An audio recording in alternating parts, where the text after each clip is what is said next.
तो उत्तर प्रदेश को नया मुख्यमंत्री मिल चुका है आदित्यनाथ योगी साहब। और पिछले जो कुछ घंटे गुजरे हैं उसमें जिस तरीके से उन्होंने फैसले लिए उससे लग रहा है कि उत्तर प्रदेश को वो पूरी तरीके से बदल डालने पर आमादा है। ब्रेक पर जाने से पहले हम बात कर रहे थे कि किस तरीके से जो फैसले लिए जा रहे हैं वो पिछली सरकारों के वक्त पर हुए काम पर भी एक क्वेश्चन मार्क लगाते हैं। राजीव त्यागी साहब कुछ कहना चाह रहे थे आप, प्लीज अपनी बात रखिए, उसके बाद मैं चर्चा को और आगे बढ़ाता हूं। देखिए, नेपोलियन बोनापार्ट की एक उक्ति है, वो कोट करके अपनी बात शुरू करता हूं। If you wish to be a success in the world, promise everything, deliver nothing. अब ये किस पे सेट बैठती है, किस पे नहीं बैठती है, तो वो व्यक्ति सुन ले जो जिसके लिए मैंने कहा है, और समझ भी जाएंगे कि मैं किसके लिए कह रहा हूं। सुदेश जी बड़े विद्वान हैं, वो जानते हैं मैं किसके लिए कह रहा हूं।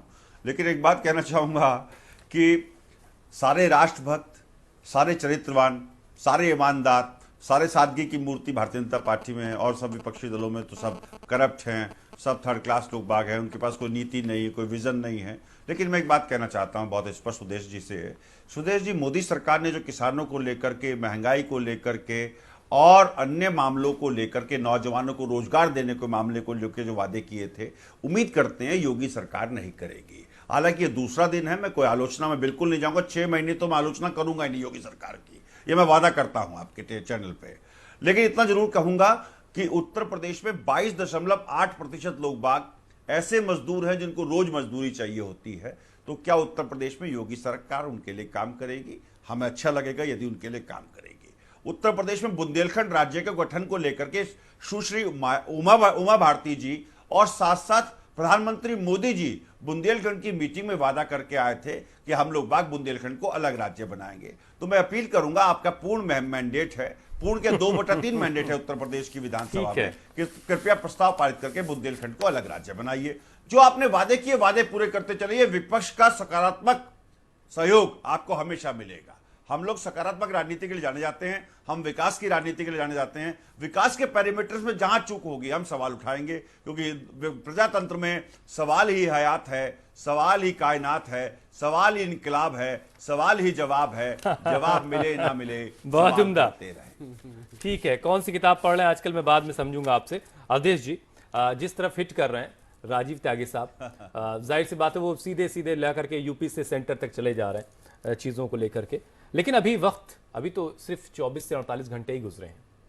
नहीं, लेकिन जो ये एक वायदा है जो किसानों के संबंध वाली बात है, क्योंकि इस समय उत्तर प्रदेश में लगभग 58% किसान परिवार जो है कर्ज में डूबा हुआ है, और इसमें ज्यादातर सीमांत और लघु किसान ही है। एक किसान पर औसत 27,984 रुपए का कर्ज है।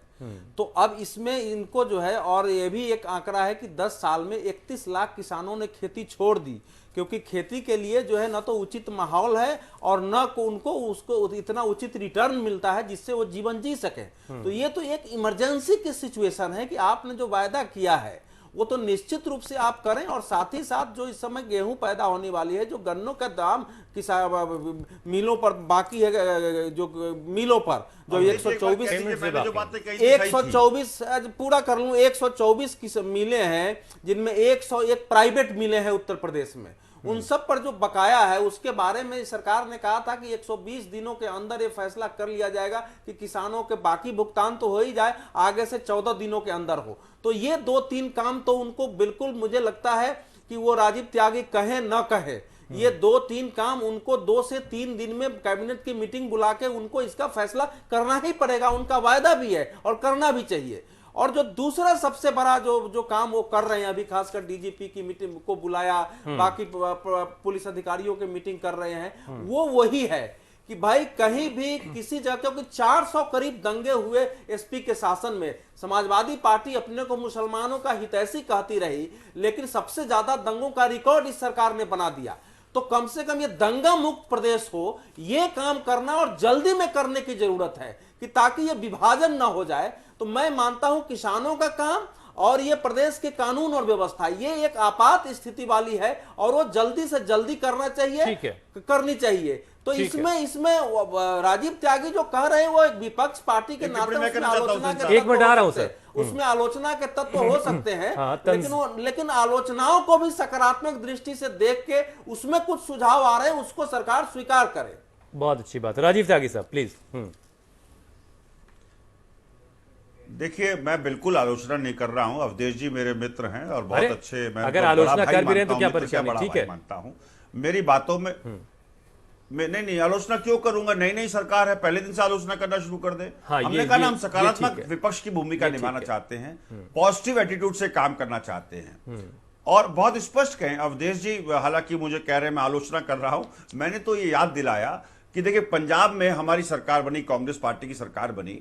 पहले दिन की कैबिनेट बैठक चली, 180 मिनट और 120 फैसले लिए गए, जिसमें सबसे पहला फैसला यह लिया गया कि 33% आरक्षण महिलाओं को दिया गया सरकारी नौकरी में। ड्रग एब्यूज को लेकर के एडीजी की अध्यक्षता में एक कमेटी का गठन कर दिया गया, पूरा एसटीएफ बना दी गई है। तीसरा, नौजवानों के बेरोजगार के लिए अभी से कदम उठाने शुरू कर दिए हैं, किसानों के लिए बेहतर कदम उठाने शुरू कर दिए हैं। चौथा, वीआईपी कल्चर को पूर्णतः खत्म कर दिया गया है पंजाब में। और पांचवा जो सबसे महत्वपूर्ण है वो ये है कि कोई भी मंत्री आप विदेश यात्रा नहीं करेगा 2 साल तक, और साथ साथ कोई भी मंत्री अपने नाम का पत्थर नहीं लगाएगा। प्रजातंत्र की यही खूबसूरती है कि पैसा जनता का है, जनता का पैसा जनता को ही मिलना चाहिए और जनता के कामों को वही लगना चाहिए। मैं योगी सरकार से मैंने आग्रह किया है, मैंने आलोचना नहीं की है, मैं करबद्ध प्रार्थना कर रहा हूं, बिल्कुल हाथ जोड़ के प्रार्थना कर रहा हूं। योगी जी योगी हैं, लेकिन मैं कहूंगा सिर्फ और सिर्फ जो संविधान सम्मत चीजें हैं वो करें और साथ साथ प्रदेश का विकास करें। उसके लिए मेरी शुभकामनाएं, कांग्रेस पार्टी की शुभकामनाएं। मैं तो ये कहना चाहता हूं। अवधेश जी जो मुझे घेरने की कोशिश कर रहे हैं कि मैं विपक्ष की भूमिका में हूं, बिल्कुल विपक्ष की भूमिका में नहीं हूं। मैंने ये बताया कि मोदी सरकार ने तो इसमें पिछले साल 3% गेहूं कुल खरीदा। इस बार क्या योगी सरकार मोदी सरकार से मिलकर बात करेगी? ठीक है सर। हमारे साथ लक्ष्मीकांत वाजपेयी साहब भी हैं, बीजेपी के नेता हैं। लक्ष्मीकांत साहब, शुक्रिया आपने वक्त निकाला। हम जिस तरीके से योगी साहब ने पिछले 24 से 48 घंटों में जो ताबड़तोड़ काम किया, हम उस पर बातचीत कर रहे हैं। और उसमें जो पहली चीज थी, इमेज को लेकर के बात हुई, और अब हम ये जानना हम लोग इस पर डिस्कस कर रहे थे कि किसानों को लेकर के हम कितने जल्दी कोई कदम देख सकते हैं उत्तर प्रदेश की नई सरकार की तरफ से। भारतीय जनता पार्टी की उत्तर प्रदेश सरकार की पहल सकारात्मक होगी, प्रभावी। और जो हमारा लोक कल्याण संकल्प पत्र 2017 है, उसकी प्रत्येक क्षेत्र की प्राथमिकताओं को क्रमबद्ध करके और समयबद्ध करके होगी। जहां तक आपने किसान की बात की है, लघु और सीमांत किसानों का फसली ऋण भी माफ होगा और अगला ऋण ब्याज मुक्त उनको दिया जाएगा। गन्ना किसान का गन्ना बेचने के बाद जब तक तुलाई हो जाएगी, उस तारीख से 14 दिन के भीतर भुगतान करना ही होगा।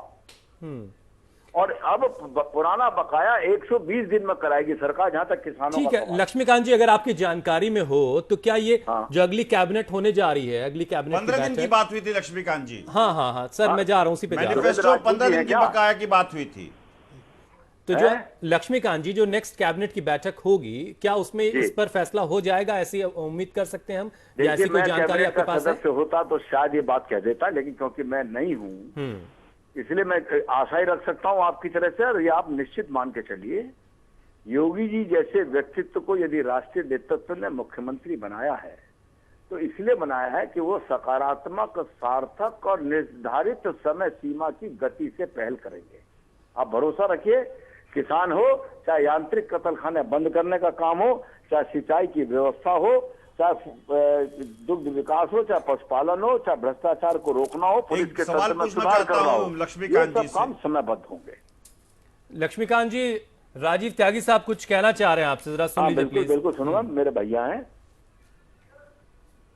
जी। राजीव जी नमस्कार। लक्ष्मीकांत जी, मेरा एक छोटा सा सवाल है आपसे और विनम्रता पूर्वक उस पर जवाब चाहना चाहूंगा, क्योंकि विनम्रता ही मेरी पूंजी और शांति मेरी पूंजी है।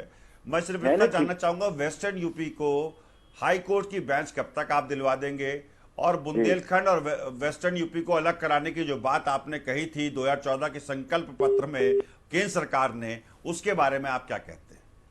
मेरा ये कहना है, भारतीय जनता पार्टी ने यदि अपने संकल्प पत्र में हाईकोर्ट की बेंच या उत्तर प्रदेश के विभाजन की बात कही होगी तो वह भी पूरी होगी, लेकिन पहली प्राथमिकता है किसान, दूसरी प्राथमिकता है कानून व्यवस्था, तीसरी प्राथमिकता है विकास।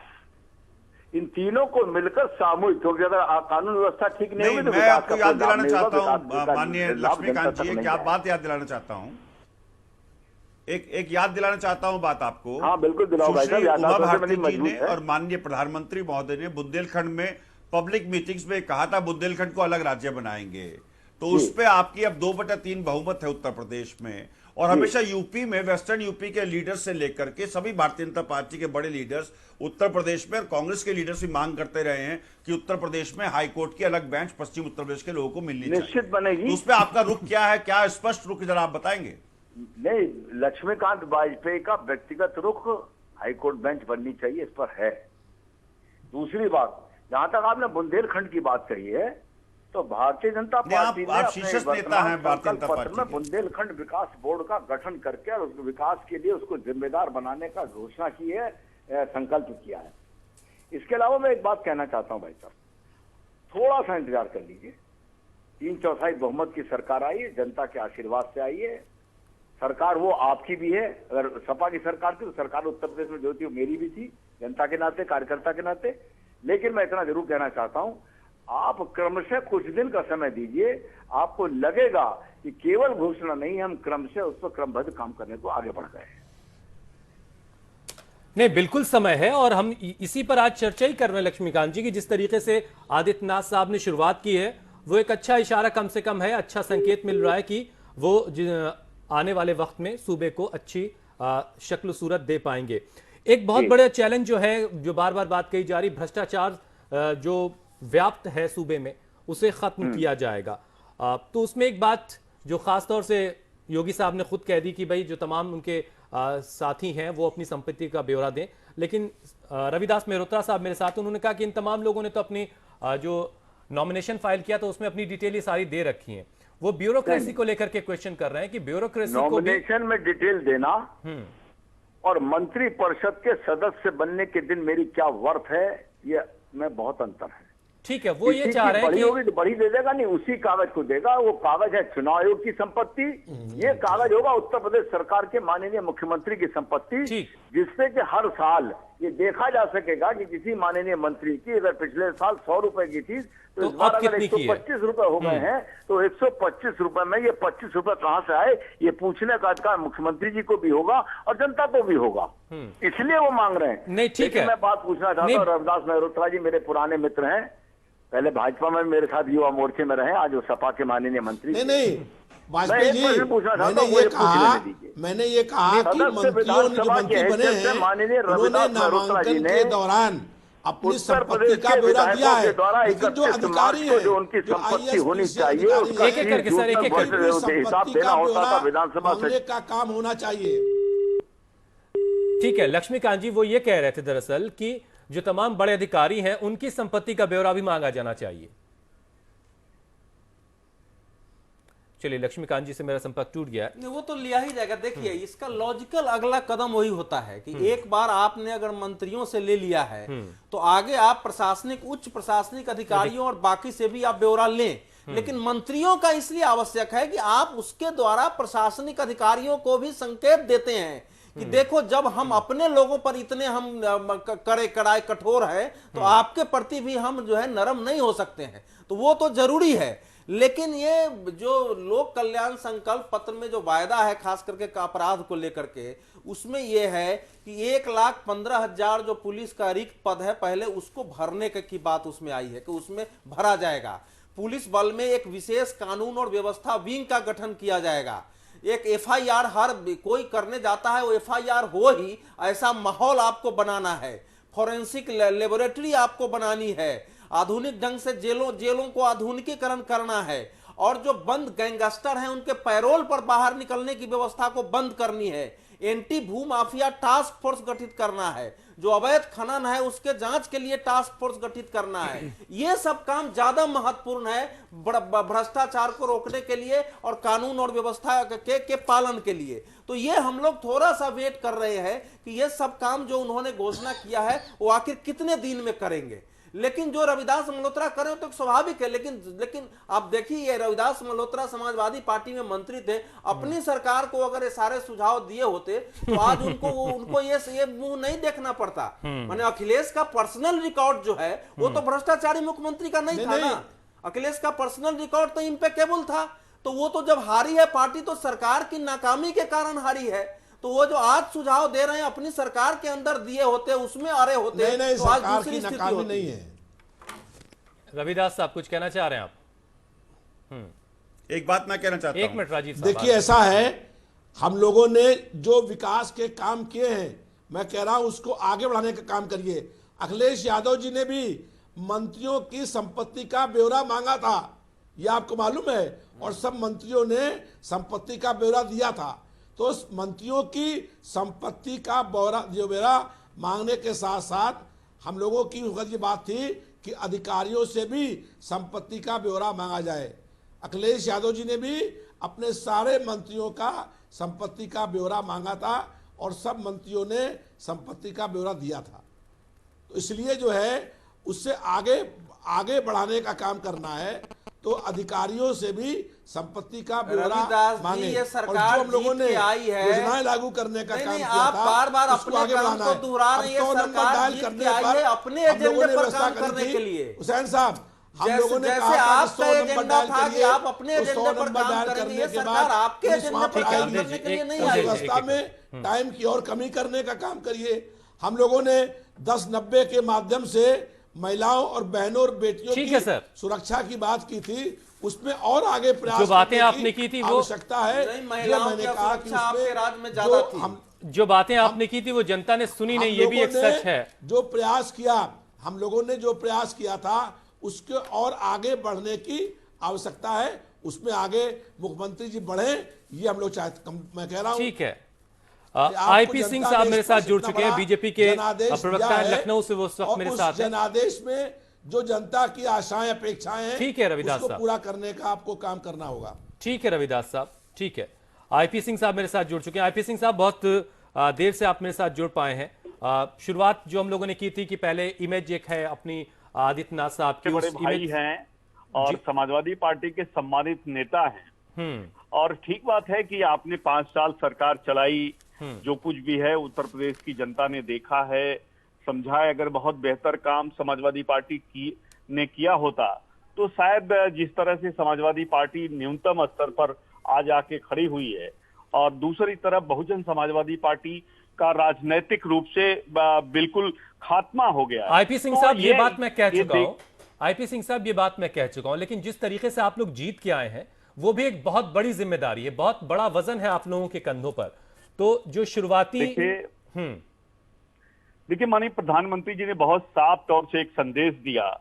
देश भर के 65% भूभाग पर क्षेत्र पर भारतीय जनता पार्टी और उसके सहयोगी दलों का एक तरह से देखा जाए कि हमारा भारतीय जनता पार्टी का झंडा लहराता है। उसमें उन्होंने कहा कि जब आपको बहुमत मिल जाए तो उसके साथ फलदार वृक्ष की तरह झुक जाना चाहिए। तो ये बड़ा एक तरह से देखा जाए तो कड़ा संदेश था कार्यकर्ताओं को, और सभी ने ये प्रण किया कि सबका साथ सबका विकास, और उस आधार पर भारतीय जनता पार्टी आगे बढ़ी।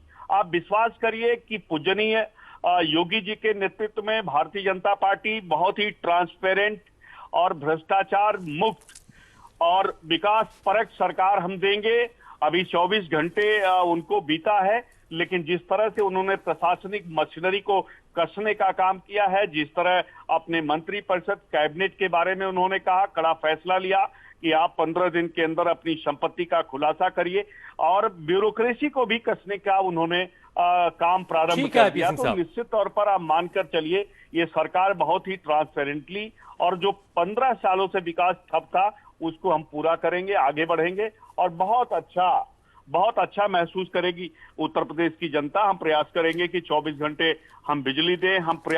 हमारा पूरा प्रयास होगा कि बहन बेटियां जो शाम को 5 बजे के बाद अपने घर से नहीं निकल पाती थी, वो अब निकल पाएंगी, और उत्तर प्रदेश सके। देश की विकास का इंजन बन जाएगा और पूरा देश प्रगति कर पाएगा। ये बातें आप लोगों की तरफ से कही जाती रही हैं। राजीव त्यागी साहब, आप कुछ कहना भी चाह रहे थे, एक छोटी सी चीज उसमें जोड़ लीजिए। एक जो बहुत ज्यादा बातें हुई हैं कि बिना जो विकास है वो क्या बगैर किसी भेदभाव के एक तरीके से, एक रूपता से हर तरफ हो सकेगा? देखिए, मैं इसमें ये मानता हूं कि अगर संविधान सम्मत सरकार चलेगी कहीं भी तो विकास एक रूपता से होगा, और संविधान सम्मत बयान होंगे तो निश्चित रूप से आप विकास में एक रूपता ला पाएंगे। तो अब संविधान को कौन मानता है कौन नहीं मानता ये देखने का प्रश्न है। लेकिन जो मेरा प्रश्न है बहुत स्पष्ट है कि देखिए, अगर आप 4 सरकारों की, केंद्र सरकारों की तुलना करेंगे, अटल बिहारी वाजपेयी जी की और मनमोहन सिंह साहब की 2 सरकार और मोदी सरकार, मैन्युफैक्चरिंग सेक्टर से लेकर के, एग्रीकल्चर सेक्टर से लेकर के, एक्सपोर्ट सेक्टर से लेकर पर्सनल आमदनी, व्यक्तिगत आय से लेकर के हर चीज में गिरावट केंद्र सरकार की वजह से दिख रही है। मैं योगी सरकार से आग्रह करूंगा कि उत्तर प्रदेश का सकल घरेलू उत्पाद बेहतर तरीके से हो, क्योंकि उत्तर प्रदेश में बहुत, मैं एक आंकड़ा प्रस्तुत करना चाहता हूं। 11वीं पंचवर्षीय योजना जब खत्म हुई थी 2012 में, तो उस वक्त 36 लाख लोगों को रोजगार मिलना था। लेकिन 12वीं पंचवर्षीय योजना जो 2017 में खत्म होगी, उसके हिसाब से उत्तर प्रदेश में 1 करोड़ नौजवान रोजगार के लिए तैयार हैं। तो क्या सरकार रोजगार उन्मुख कहीं ना कहीं कार्यक्रम सरकार को चलाने होंगे जिससे लोगों को बेहतर रोजगार मिल पाए, पहली बात। दूसरी बात मैं कहना चाहूंगा, उत्तर प्रदेश के, मैंने श्रमिकों का आंकड़ा भी दिया था आपको। तीसरी बात जो बहुत महत्वपूर्ण मैं कहना चाहता हूं, उत्तर प्रदेश में बिजली का जो वितरण है उसको लेकर के अभी हाउस होल्ड जो बिजली है उसको लेकर के भी काम करना पड़ेगा। चौथा जो काम बहुत महत्वपूर्ण है मेरी राय में, वो ये है कि अर्बनाइजेशन और रूरल सेक्टर को अगर आप देखें तो 10% का अंतर है उत्तर प्रदेश में पूरे देश में। तो उत्तर प्रदेश में अभी रूरल एरिया ज्यादा है बनिस्बत शहरी क्षेत्रों के। तो निश्चित रूप से विकास के लिए अगर रूरल एरिया में विकास हो, साथ साथ शहरों में और विकास हो, तब जाकर क्या बेहतर उत्तर प्रदेश। आईपी सिंह साहब, उसके लिए मेरी मुझे नाम बता दीजिए तो मैं उस हिसाब से। हाँ, मैं बिल्कुल बता रहा हूँ। राजीव त्यागी साहब हैं। आईपी सिंह साहब, एक छोटा सा मेरा सवाल भी जोड़ लीजिए इसमें। नहीं, किस राजनीतिक दल से हैं आप? कांग्रेस से आते हैं, राजीव त्यागी उनका नाम है। अगर आपके लिए राजीव त्यागी जी को कहिए कि जब 10 वर्षों तक केंद्र में उनकी सरकार, अरे छोड़िए, आईपी सिंह साहब, आईपी सिंह साहब, प्रदेश की, आईपी सिंह साहब सुनिए। आईपी सिंह साहब, वक्त खत्म हो रहा है। आईपी सिंह साहब, मैंने कहा वो सरकार इस तरह से बेहतर काम कर सकती है। हाँ ठीक है, आईपी सिंह साहब, मैंने कोई आलोचना नहीं की। पूरी होने दीजिए, शायद मैं सुनाऊं, मुझे जवाब देने आलोचना नहीं है, समालोचना है कि सरकार इन तरीकों पे, इन पैरामीटर्स पे काम करेगी तो सरकार बेहतर रिजल्ट दे पाएगी उत्तर प्रदेश के लोगों को। सहयोग दे रहे थे तब उत्तर प्रदेश के विकास की चिंता आपको नहीं थी। आईपी सिंह साहब, जो भ्रष्टाचार छोड़िए ना, चिंता नहीं थी। आपको इतना बड़ा मैंडेट मिला है उत्तर प्रदेश में। मैं उसको एक आंकड़ा देना चाहूंगा, एक आंकड़ा देना चाहूंगा आईपी सिंह साहब। नहीं, अब आंकड़े का वक्त है नहीं। राजीव त्यागी साहब, मैं माफी चाहता हूँ। मनमोहन सिंह सरकार ने कितना आईपी सिंह साहब, काम किया मैं बताना आईपी सिंह साहब, आप प्लीज मुझे सुन लें। क्षेत्रों में भी देखा जाए तो कांग्रेस कहीं कहीं नजर आती है। आईपी सिंह साहब, सिकुड़ती और समाप्त होती जा रही है। तो आप सीख देने को तो कुछ कह सकते हैं, लेकिन करने को जो करना था कांग्रेस वहां चूक गई। ठीक है आईपी सिंह साहब, जनता ने ये बताया है, मैंडेट में जनता ने। 1 मिनट राजीव त्यागी साहब, एक छोटा सा फाइनल कमेंट आईपी सिंह साहब मुझे आपसे चाहिए। हुसैन साहब 10 सेकंड की टिप्पणी करना चाहता हूं। अरे हुजूर, हुसैन साहब 10 सेकंड की टिप्पणी, 10 सेकंड चाहता हूं बस सिर्फ। हुसैन साहब, कांग्रेस ने जब यूपीए गवर्नमेंट थी, अकेले बुंदेलखंड को 7,000 करोड़ का पैकेज दिया था। उत्तर प्रदेश में बुंदेलखंड पड़ता है, मध्य प्रदेश में पड़ता है। उत्तर प्रदेश को हर तरह से इमदाद की गई। एनआरएचएम घोटाले के आरोपी सपा में भी रहे, बसपा में भी रहे और भाजपा में भी रहे। हमारा कहना यह कि मैं आज समालोचना कर रहा हूं, आलोचना नहीं कर रहा हूं। मैं स्पष्ट बता रहा हूं कि सरकार को इन 5-6 पैरामीटर्स पे काम कर उत्तर प्रदेश को उत्तम प्रदेश बना सकती है। यूपीए सरकार ने जितना पैसा दिया उत्तर प्रदेश को और जो वर्तमान केंद्र सरकार सारी दे बातें रही है, आपने मैनिफेस्टो में कही थी, लेकिन यूपी की जनता ने उसको कोई नकार नहीं सकता। नहीं किया। जहां आप पंजाब में सुझाव दीजिए, आप कर्नाटका में, मैं मानता हूं। चलिए ठीक है आईपी सिंह साहब, बहुत बहुत शुक्रिया, छोड़ दे इस बात के आपने लिए। वक्त निकाला हमारे लिए। रविदास मेहरोत्रा साहब, आपका बहुत बहुत शुक्रिया। ऐसा तो अवधेश जी, बहुत बहुत संभव नहीं शुक्रिया है आपका। राजीव त्यागी साहब, बहुत बहुत शुक्रिया आपका भी। आप तमाम मेहमानों का बहुत बहुत शुक्रिया, आपने चर्चा में हिस्सा लिया। वक्त इतना ही था, लेकिन जाते जाते एक बहुत अच्छी सी एक रिपोर्ट है, वो आपको दिखाते हैं। नायक फिल्म आपने जरूर देखी होगी, जिसमें अनिल कपूर साहब एक दिन के लिए सीएम बनते हैं और उसके बाद किस तरीके से ताबड़तोड़ फैसले करते हैं। पिछले कुछ घंटों में योगी साहब ने जिस तरीके से काम किया है वो काबिले तारीफ है, लेकिन आने वाले वक्त में किस तरीके से वो काम करेंगे ये भी अहम चीज होगी। लेकिन एक रिपोर्ट के साथ आपको छोड़े जा रहा हूं। नमस्कार।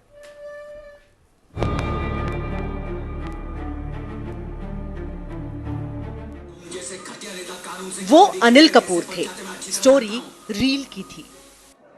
ये आदित्यनाथ योगी हैं, स्टोरी रियल है।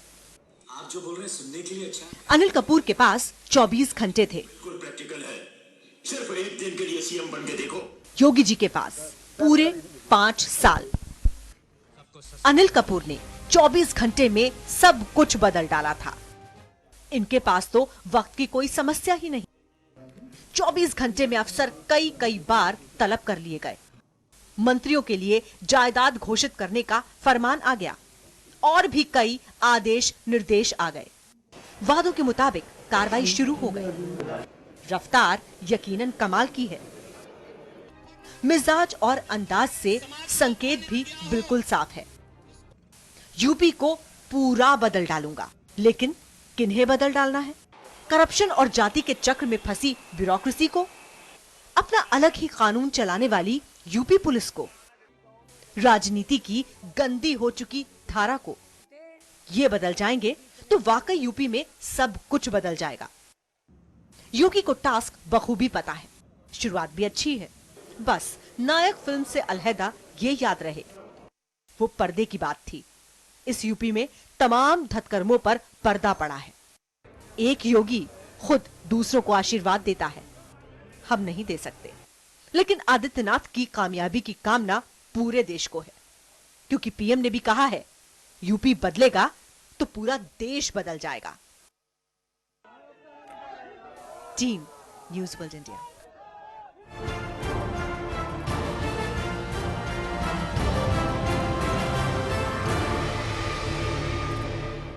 इस कार्यक्रम के प्रायोजक थे सर्वोकॉन सर्वो स्टेबलाइजर।